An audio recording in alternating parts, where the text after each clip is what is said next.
Silipin natin yung itlog nila. Tingnan natin kung fertile. May 4 yung itlog ulit eh. Ayun. Tingin ko fertile naman lahat.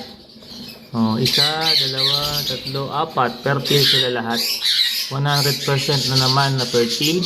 100% kaya ulit ito na red factor. Kung halimbawang 100% na red factor, ano masasabi natin?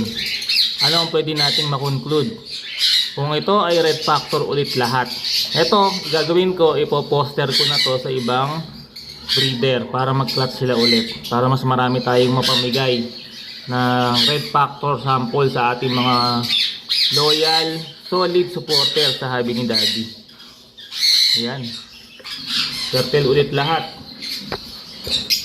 Siyempre, yan po ay dahil sa tulong po yan ng BMP 100 multivitamin with pro and prebiotics.